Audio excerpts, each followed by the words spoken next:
Okay, good afternoon. Thank you all for being here or watching. I'm going to read a short story written by Agatha Christie called The Raja's Emerald. With a serious effort, James Bond bent his attention once more on the little yellow book in his hand. On its outside, the book bore the simple but pleasing legend, "Do you want your salary increased by £300 per annum?" Its price was 1 shilling.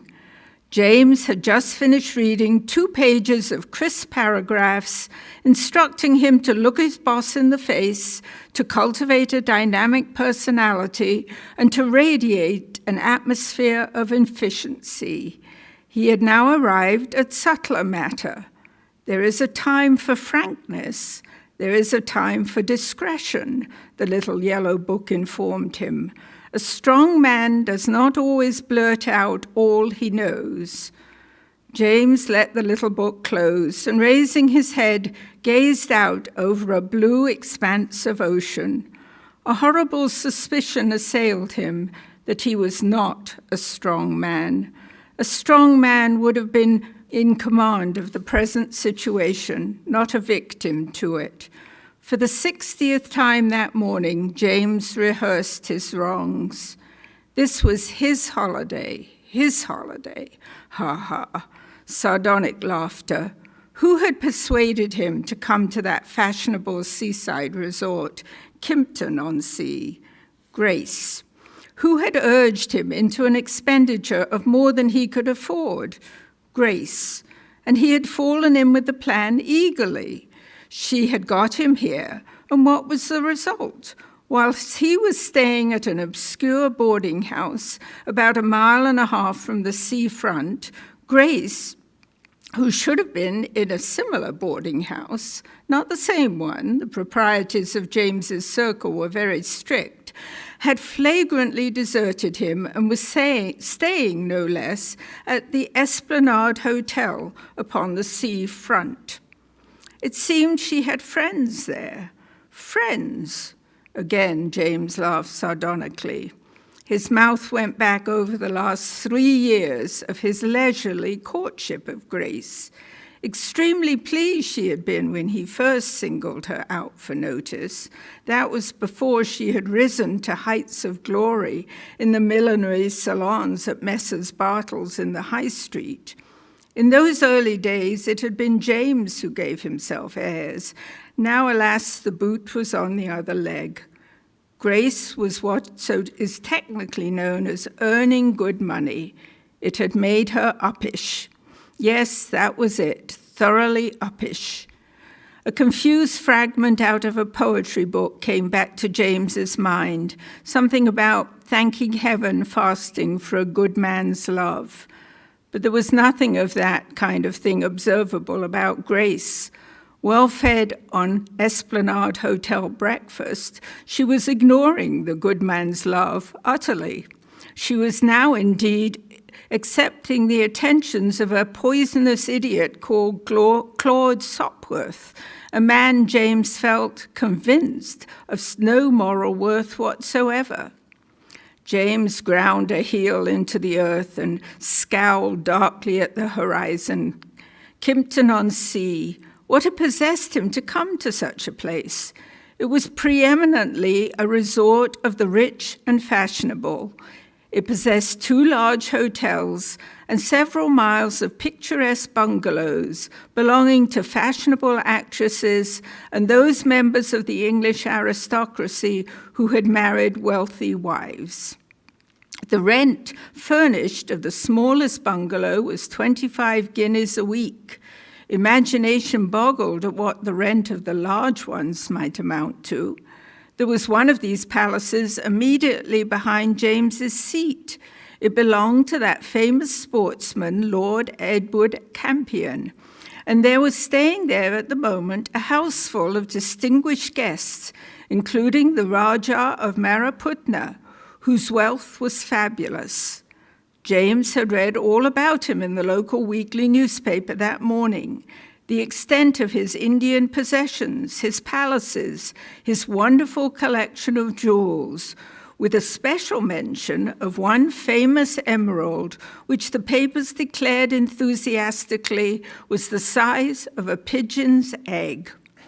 James, being town-bred, was somewhat hazy about the size of a pigeon's egg, but the impression left on his mind was good. "If I had an emerald like that," said James, scowling at the horizon again, "I'd show Grace." The sentiment was vague, but the enunciation of it made James feel better. Laughing voices hailed him from behind, and he turned abruptly to confront Grace. With her was Clara Sopworth, Alice Sopworth, Dorothy Sopworth, and, alas, Claude Sopworth. The girls were arm in arm and giggling. "Why, you are quite a stranger," cried Grace archly. "Yes," said James. He could, he felt, have found a more telling retort. You cannot convey the impression of a dynamic personality by the use of one word, yes. He looked with intense loathing at Claude Sopworth. Claude Sopworth was almost as beautifully dressed as the hero of a musical comedy. James longed passionately for the moment when an enthusiastic beach dog should plant wet, sandy forefeet on the unsullied whiteness of Claude's flannel trousers. He himself wore a serviceable pair of dark grey flannel trousers, which had seen better days. "Isn't the air beautiful?" said Clara, sniffing it appreciatively. "Quite sets you up, doesn't it?" She giggled. "It's ozone," said Alice Sopworth. "It's as good as a tonic, you know," and she giggled also. James thought, I should like to knock their silly heads together.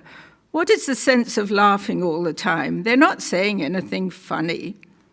The immaculate Claude murmured languidly, "Shall we have a bathe, or is it too much of a fag?"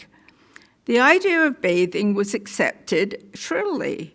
James fell in line with them. He even managed, with a certain amount of cunning, to draw Grace a little behind the others. "Look here," he complained, "I'm hardly seeing anything of you." "Well, I'm sure we're all together now," said Grace, "and you can come and lunch with us at the hotel. At least," she looked dubiously at James's legs. "What is the matter?" demanded James ferociously. "Not smart enough for you, I suppose." "I do think, dear, you might take a little more pains," said Grace. "Everyone is so fearfully smart here. Look at Claude Sopworth." "I have looked at him," said James grimly. "I have never seen a man who looked more complete ass than he does." Grace drew herself up. "There is no need to criticize my friends, James. It's not manners. He's dressed just like any other gentleman at the hotel is dressed." "Bah," said James. "Do you know what I read the other day in Society Snippets? Why, that the Duke of, I can't remember, but one Duke anyway, was the worst-dressed man in England. There." "I dare say," said Grace, "but then, you see, he is a Duke." "Well," demanded James, "what is wrong with my being a Duke some day? At least, well, perhaps not a Duke, but a peer." He slapped the yellow book in his pocket and recited to her a long list of peers of the realm who had started life more obscurely than James Bond. Grace merely giggled. "Don't be so soft, James," she said. "Fancy you, Earl of Kimpton-on-Sea." James gazed at her in mingled rage and despair. The area of Kimpton-on-Sea had certainly gone to Grace's head. The beach at Kimpton is a long, straight stretch of sand. A row of bathing huts and boxes stretches evenly along it for about 1.5 miles. The party had just stopped before a row of 6 huts, all labeled imposingly for visitors to the Esplanade Hotel only. "Here we are," said Grace brightly. "But I'm afraid you can't come in with us, James. You'll have to go along to the public tents over there. We'll meet you in the sea. So long." "So long," said James, and he strode off in the direction indicated. 12 dilapidated tents stood solemnly confronting the ocean. An aged mariner guarded them, a roll of blue paper in his hand. He accepted a coin of the realm from James, tore him off a blue ticket from his roll, threw him over a towel, and jerked one's thumb over his shoulder. "Take your turn," he said huskily. It was then that James awoke to the fact of competition. Others beside himself had conceived the idea of entering the sea. Not only was each tent occupied, but outside each tent was a determined-looking crowd of people glaring at each other. James attached himself to the smallest group and waited. The strings of the tent parted, and a beautiful young woman, sparingly clad, emerged on the scene, settling her bathing cap with the air of one who had the whole morning to waste. She strolled down to the water's edge and sat down dreamily on the sands. "That's no good," said James to himself, and attached himself forthwith to another group. After waiting 5 minutes, sounds of activity were apparent in the second tent. With heavings and straining, the flaps parted asunder, and 4 children and a father and mother emerged. The tent being so small, it had something of the appearance of a conjuring trick. On the instant, 2 women sprang forward, each grasping one flap of the tent. "Excuse me," said the first young woman, panting a little. "Excuse me," said the other young woman, glaring. "I would have you know I was here quite 10 minutes before you were," said the first young woman rapidly. "I have been here a good quarter of an hour, as anyone will tell you," said the second young woman defiantly. Now then," said the aged mariner, drawing near. Both young women spoke to him shrilly. When they had finished, he jerked his thumb at the second young woman and said briefly, "It's yours." Then he departed, deaf to remonstrances. He neither knew nor cared which had been there first, but his decision, as they say in newspaper competitions, was final. The despairing James caught at his arm. "Look here, I say." "Well, mister, how long is it going to be before I get a tent?" The aged mariner threw a dispassionate glance over the waiting throng. "Might be an hour, might be an hour and a half. I can't say." At that moment, James espied Grace and the Sopworth girls running lightly down the sands towards the sea. "Damn," said James to himself, "oh, damn." He plucked at once more at the aged mariner. "Can't I get a tent anywhere else? What about one of those huts along there? They all seem to be empty." "The huts," the ancient mariner said with dignity, "are private."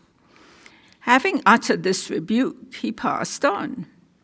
With a bitter feeling of having been tricked, James detached himself from the waiting group and strolled savagely down the beach. It was the limit. It was the absolute, complete limit. He glared savagely at the trim bathing boxes he passed. In that moment, from being an independent liberal, he became a red-hot socialist. Why should the rich have bathing boxes and be able to bathe any minute they chose without waiting in a crowd? This system of ours, said James vaguely, is all wrong. From the sea came the coquettish screams of the splashed, Grace's voice, and above her squeaks the inane ha-ha-ha of Claude Sopworth. "Damn," said James, grinding his teeth, a thing which he had never before attempted, only read about in works of fiction. He came to a stop, twirling his stick savagely and turning his back firmly on the sea. Instead, he gazed with concentrated hatred upon Eagle's Nest, Buena Vista, and Mont Desir. It was the custom of the inhabitants of Kimpton-on-Sea to label their bathing huts with fancy names. Eagle's Nest merely struck James as being silly, and Buena Vista was beyond his linguistic accomplishments, but his knowledge of French was sufficient to make him realize the appropriateness of the third name. Mon Désir, said James, I should jolly well think it was. And on that moment, he saw that while the doors of the other bathing huts were tightly closed, that of Mon Désir was ajar. James looked thoughtfully up and down the beach. This particular spot was mainly occupied by mothers of large families, busily engaged in superintending their offspring. It was only 10 o'clock, too early as yet for the aristocracy of Kimpton-on-Sea to have come down to bathe. Eating quails and mushrooms in their beds, as likely as not, brought to them on trays by powdered footmen. Pah! Not one of them will be down here before 12 o'clock, thought James. He looked again towards the sea. With the obedience of a well-trained light motif, the shrill scream of Grace rose upon the air. It was followed by the ha-ha-ha of Claude Sopworth. I will, said James between his teeth. He pushed open the door of Mon Désir and entered. For the moment he had a fright as he caught sight of sundry garments hanging from pegs, but he was quickly reassured. The hut was partitioned into two. On the right-hand side, a girl's yellow sweater, a battered Panama hat, and a pair of beach shoes were depending from a peg. On the left-hand side, an old pair of grey flannel trousers, a pullover, and a sou'wester proclaimed the fact that the sexes were segregated. James hastily transferred himself to the gentleman's part of the hut and undressed rapidly. 3 minutes later, he was in the sea, puffing and snorting importantly, doing extremely short bursts of professional-looking swimming, head under the water, arms lashing the sea, that style. Oh, there you are, cried Grace. I was afraid you wouldn't be in for ages with all that crowd of people waiting there. Really, said James. He thought with affectionate loyalty of the Yellow Book. The strong man can on occasion be discreet. For the moment, his temper was quite restored. He was able to say pleasantly but firmly to Claude Sopworth, who was teaching Grace the overarm stroke, No, old man, you've got it all wrong. I'll show her. And such was the assurance of his tone that Claude withdrew, discomfited. The only pity of it was that his triumph was short-lived. The temperature of our English waters is not such as to induce bathers to remain in them for any length of time.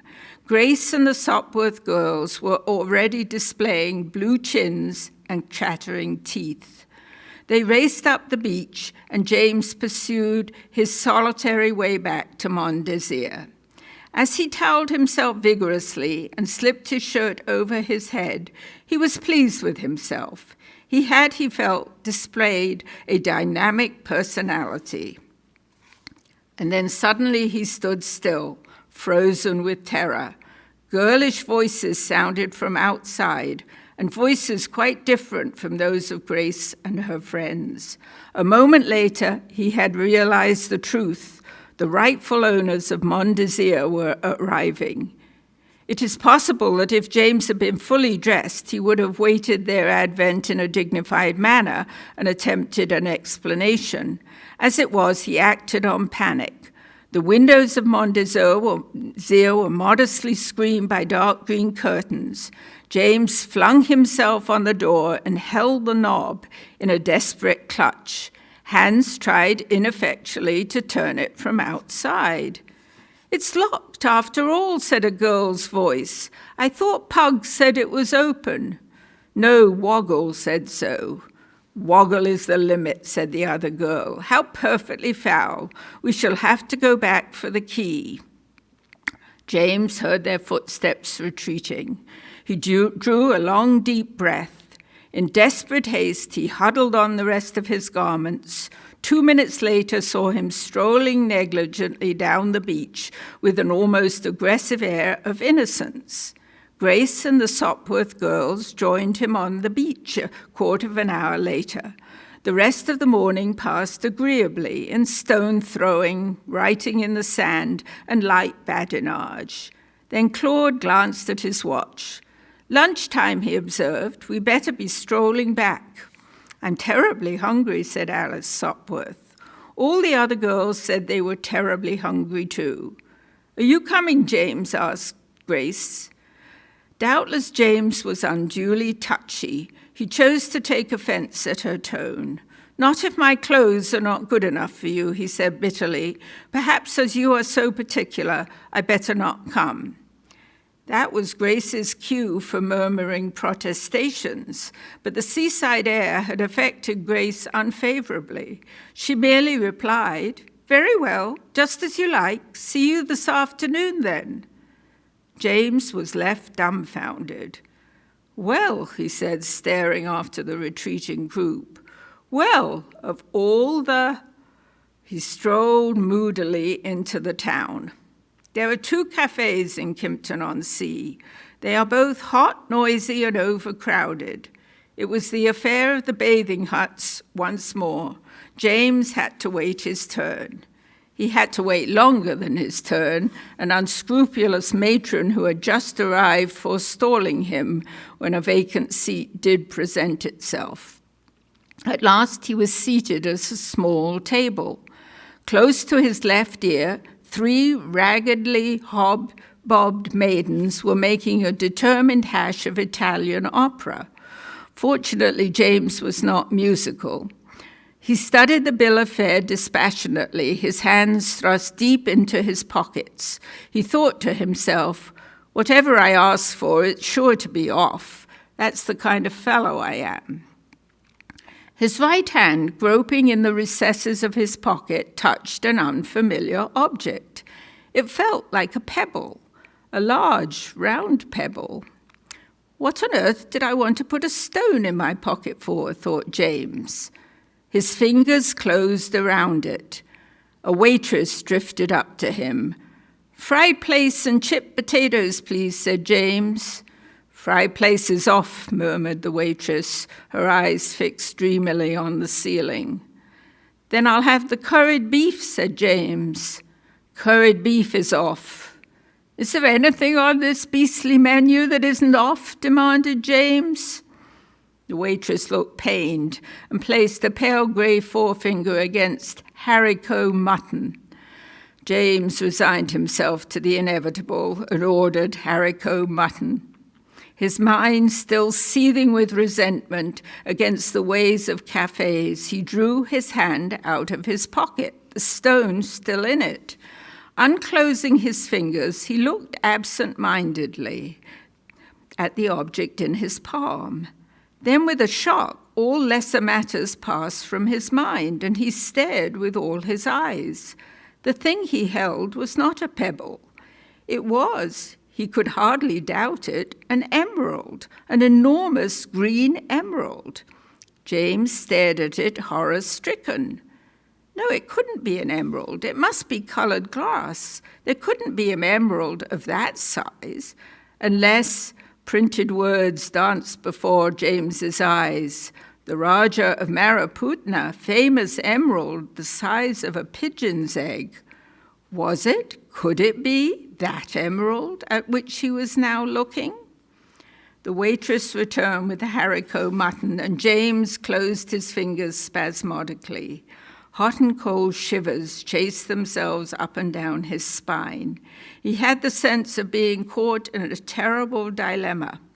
If this was the emerald, but was it? Could it be? He unclosed his fingers and peeped anxiously.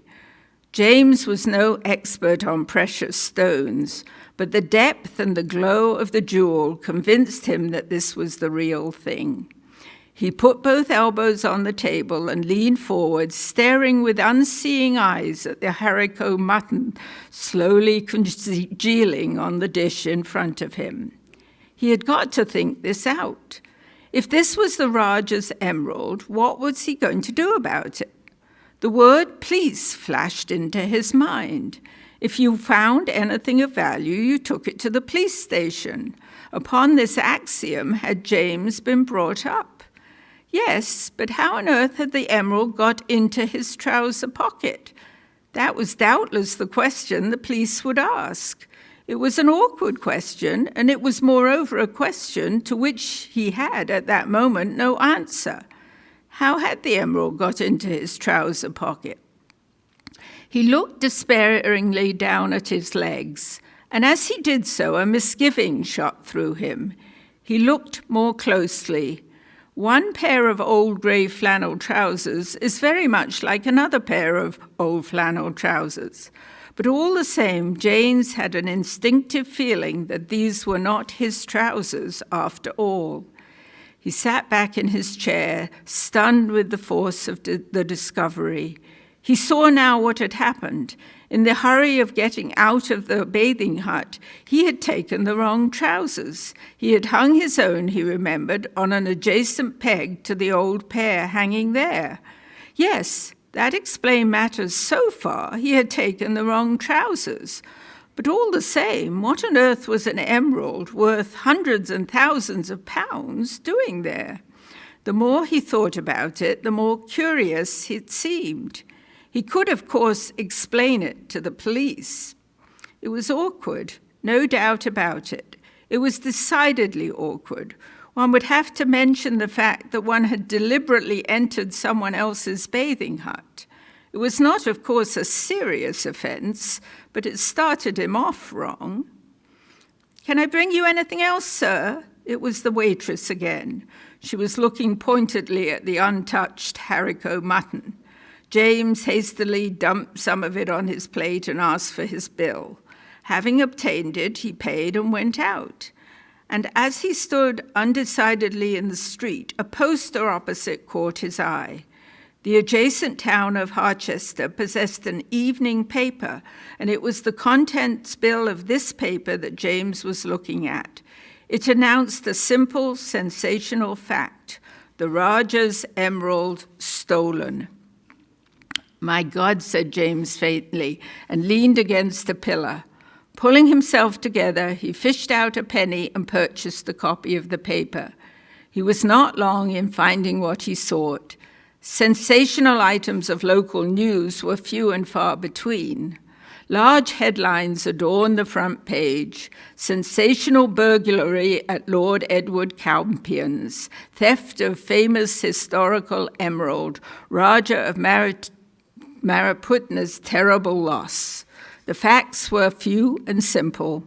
Lord Edward Campion had entertained several friends the evening before. Wishing to show the stone to one of the ladies present, the Raja had gone to fetch it and found it missing. The police had been called. So far, no clue had been obtained. James let the paper fall to the ground. It was still not clear to him how the emerald had come to be reposing in the pocket of an old pair of flannel trousers in a bathing hut, but it was borne in upon him every minute that the police would certainly regard his own story as suspicious. What on earth was he to do? Here he was, standing in the principal street of Kimpton-on-Sea with stolen booty worth a king's ransom reposing idly in his pocket, whilst the entire police force of the district were busily searching for just that same booty. There were two courses open to him. Course number one, to go straight to the police station and tell his story. But it must be admitted that James funked that course badly. Course number two, somehow or other to get rid of the emerald. It occurred to him to do it up in a neat little parcel and post it back to the Raja. Then he shook his head. He had read too many detective stories for that sort of thing. He knew how your super sleuth could get busy with a magnifying glass and every kind of patent device. Any detective worth his salt would get busy on James' parcel and would in half an hour or so have discovered the sender's profession, age, habits, and personal appearance. After that, it would be a mere matter of hours before he was tracked down. It was then that a scheme of dazzling simplicity suggested itself to James. It was the luncheon hour. The beach would be comparatively deserted. He would return to Mont Désir, hang up the trousers where he had found them, and regain his own garments. He started briskly towards the beach. Nevertheless, his conscience pricked him slightly. The emerald ought to be returned to the Rajah. He conceived the idea that he might perhaps do a little detective work, once, that is, he had regained his own trousers and replaced the others. In pursuance of this idea, he directed his steps towards the aged mariner, who he rightly regarded as having an inexhaustible source of Kimpton information. "Excuse me," said James politely, "but I believe a friend of mine has a hut on this beach, Mr. Charles Lambton. It is called Mont Désir, I fancy." The aged mariner was sitting very squarely in a chair, a pipe in his mouth, gazing out to sea. He shifted his pipe a little and replied, without removing his gaze from the horizon, "Mont Désir belongs to his lordship, Lord Edward Champion. Everyone knows that. I never heard of Mr. Charles Lambton. He must be a newcomer." "Thank you," said James, and withdrew. The information staggered him. Surely the Rajah could not himself have slipped the stone into the pocket and forgotten it. James shook his head. The theory did not satisfy him. But evidently some member of the house party must be the thief. The situation reminded James of some of his favorite works of fiction. Nevertheless, his own purpose remained unaltered. All fell out easily enough. The beach, as he hoped it would be, practically deserted. More fortunate still, the door of Mont Désir remained ajar. To slip in was the work of a moment. Edward was just lifting his own trousers from the hook when a voice behind him made him spin around suddenly. "So I've caught you, my man," said the voice. James stared open-mouthed. In the doorway of Mont Désir stood a stranger, a well-dressed man of about 40 years of age, face keen and hawk-like. "So I've caught you," the stranger repeated. Who are you?" stammered James. "Detective Inspector Merrilees from the yard," said the other crisply, "and I trouble you to hand over that emerald." The emerald?" James was seeking to gain time. "That's what I said, didn't I?" said Inspector Merrilees. He had a crisp, business-like enunciation. James tried to pull himself together. "I don't know what you're talking about," he said with an assumption of dignity. "Oh, yes, my lad, I think you do." "The whole thing," said James, "is a mistake. I can explain it quite easily." He paused. A look of wariness had settled in on the face of the other. "They always say that," murmured the Scotland Yard man dryly. "I suppose you picked it up as you were strolling along the beach, eh? That sort of explanation." It did indeed bear a resemblance to it. James recognized the fact, but still he tried to gain time. "How do I know you are what you say you are?" he demanded weakly. Merrilees flapped back his coat for a moment, showing a badge. Edward stared at him with eyes that popped out of his head. "And now," said the other almost genially, "you see what you're up against. You're a novice, I can tell that. Your first job, isn't it?" James nodded. "I thought as much. Now, my boy, you're going to hand over that emerald, or have I got to search you?" James found his voice. I haven't got it on me," he declared. He was thinking desperately. "Left it at your lodgings?" queried Merrilees. James nodded. "Very well, then," said the detective. "We'll go there together." He slipped his arm through James's. "I'm taking no chances of you getting away from me," he said gently. "We will go to your lodgings, and you will hand that stone over to me." James spoke unsteadily. "But if I do, will you let me go?" he asked tremulously. Merrilees appeared embarrassed. "We know just how that stone was taken," he explained, "and about the lady involved. And of course, as far as that goes, well, the Rajah wants it hushed up." James, who knew nothing whatsoever about native rulers except for one cause célèbre, nodded his head with an appearance of eager comprehension. "It may be most irregular, of course," said the detective, "but you may get off scot-free." Again James nodded. They had walked the length of the esplanade and were now turning into the town. James intimated the direction, but the other man never relinquished his sharp grip on James's arm. Suddenly James hesitated and half spoke. Merrilies looked up sharply and then laughed. They were just passing the police station, and he noticed James' agonized glance at it. "I'm giving you a chance first," he said good-humoredly. It was at that moment that things began to happen. A loud bellow broke forth from James. He clutched the other's arm and yelled at the top of his voice, "Help, thief! Help, thief!" A crowd surrounded them in less than a minute. Merrilies was trying to wrench his arm from James's grasp. "I charge this man," cried James. "I charge this man. He picked my pocket." "What are you talking about, you fool?" cried the other. A constable took charge of the matters. Mr. Merrilies and James were escorted into the police station. James reiterated his complaint. "This man has just picked my pocket," he declared excitedly. "He's got my note case in his right-hand pocket. There." "The man is mad," grumbled the other. "You can look for yourself, Inspector, and see if he's telling the truth." At a sign from the inspector, the constable slipped his hand deferentially into Merrilies' pocket. He drew something up and held it out with a gasp of astonishment. "My God," said the inspector, startled out of professional decorum. "It must be the Rajah's emerald." The Merrilies looked more incredulous than anyone else. "This is monstrous," he sputtered, "monstrous. The man must have put it in my pocket himself as we were walking along together. It's a plant." The forceful personality of Merrilies caused the inspector to waver. His suspicions swung round to James. He whispered something to the constable, and the latter went out. "Now then, gentlemen," said the inspector, "let me have your statements, please, one at a time." "Certainly," said James. "I was walking along the beach when I met this gentleman. He said he pretended he was acquainted with me. I could not remember having met him before, but I was too polite to say so. We walked along together. I had my suspicions of him, and just when we got opposite the police station, I found his hand in my pocket. I held on to him and shouted for help."